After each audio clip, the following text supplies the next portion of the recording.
we're back again with the news. So let's get right into it. A manipulative parents parents defend girl who politely rejected autistic classmate's Valentine's Day request. Ooh. A debate has been sparked after a schoolgirl turned down a classmate's Valentine's Day request, prompting a wave of sympathy for her would-be suitor.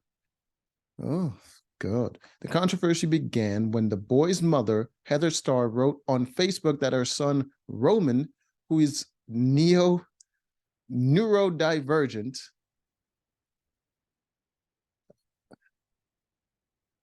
had made a poster to ask a girl to be his Valentine.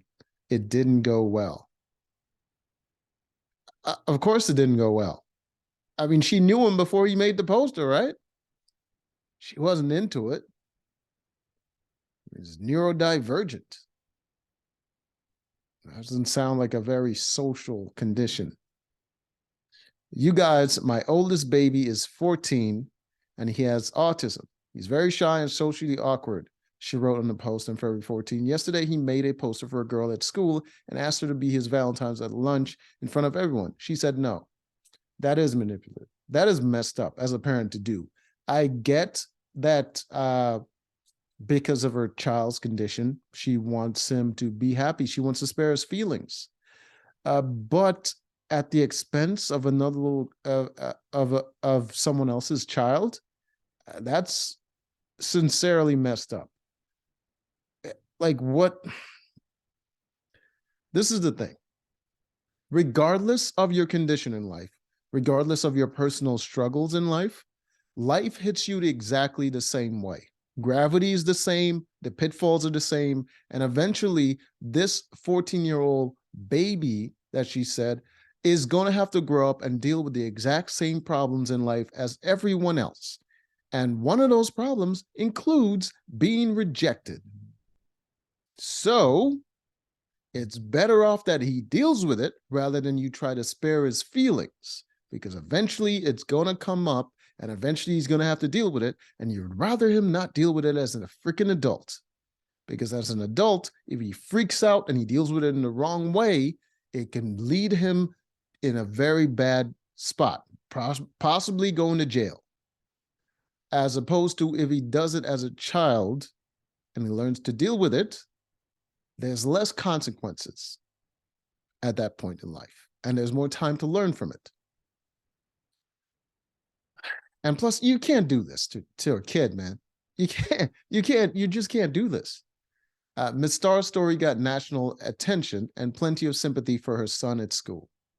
The next day at school, a number of Roman's classmates approached him with kind words and offers to be his Valentine.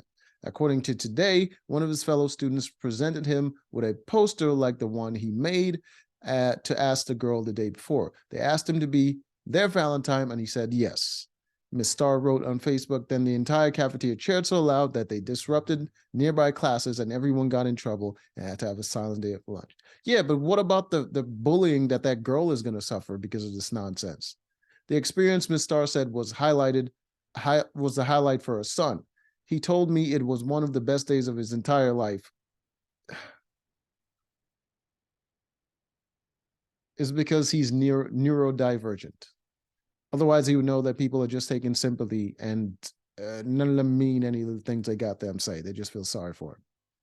Or they're doing it for attention. But he would never know that because social awareness is not one of his strong suits.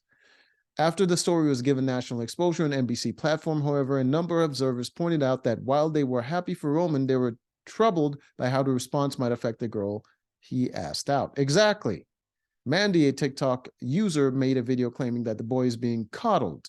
No shit. While the girl who rejected his advances was being demonized, as you would think. He's a boy who asked a girl to be his Valentine, and she, from all sources I can find, politely declined, Mandy said in the video. He chose to do it in a very public way. Exactly. Because although he has his neurodivergent condition, he still is aware enough to know how to socially manipulate people. By doing it in front of everyone, he's putting her on the spot and he's putting pressure on her to say yes. Otherwise, he would have had a conversation with her beforehand and know that she doesn't like him that way. And he wouldn't have gone forward with the goddamn Valentine's Day thing.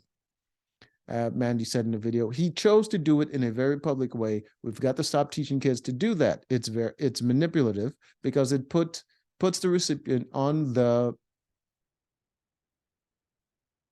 effing defensive. It puts them in a position where everybody is watching, and now you have to decide something in front of other people.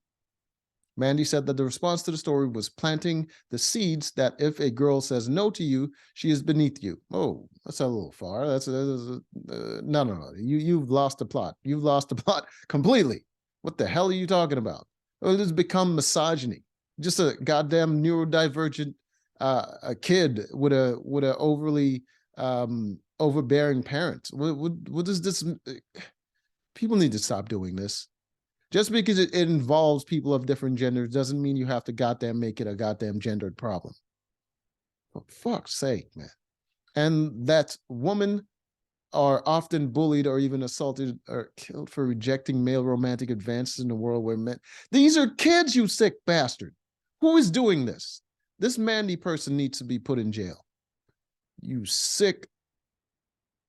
That's her. No, that's not her. God.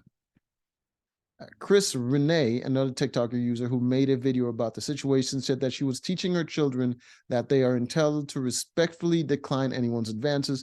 Is anyone thinking about the fact of how the next day that girl was made to feel guilty for having said no, as that thought crossed anyone's mind? It crossed my mind, but for some reason, Mandy went to goddamn misogyny.